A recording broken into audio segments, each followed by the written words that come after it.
Hello বন্ধুরা, আমি পলি। তোমাদের সকলকে স্বাগত আমার চ্যানেলে।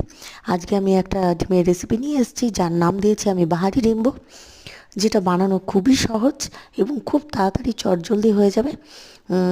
বাড়িতে কিছু থাকলো না, ডিম আছে, শুধু ডিম দিয়ে ঝটপট করে এই রান্নাটা করে ফেলতে পারবে। তোমরা ট্রাই করে দেখতে পারো।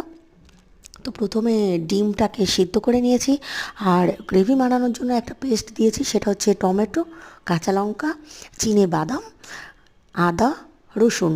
এইবার পেঁয়াজ কুচি, পেঁয়াজ কুচিটা একটুখানি নেব আর একটুখানি ভাজার জন্য রেখে দেবো। তো প্রথমে এখানে কড়াইতে তেল দিয়ে ডিমগুলোকে নুন হলুদ দিয়ে ডিমগুলোকে ভেজে নেব ভালো করে, লাল লাল করে ভেজে নেব। গাটা যখন লাল লাল হয়ে যাবে তখন তুলে ফেলবো।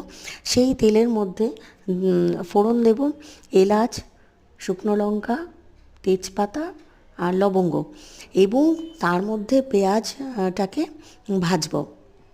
তো পেঁয়াজটা যখন লাল লাল হবে এবং তার মধ্যে পরিমাণ মতো নুন এবং হলুদ দিয়ে দিয়েছি, দিয়ে পেস্টটাকে দিয়ে ভালো করে মশলাটাকে ভাজবো। এই মশলার মধ্যে আমি হাফ চামচ চিনি দিয়েছি। চিনিটা শুধু টেস্টের জন্য নয়, চিনিটা কালারের জন্য।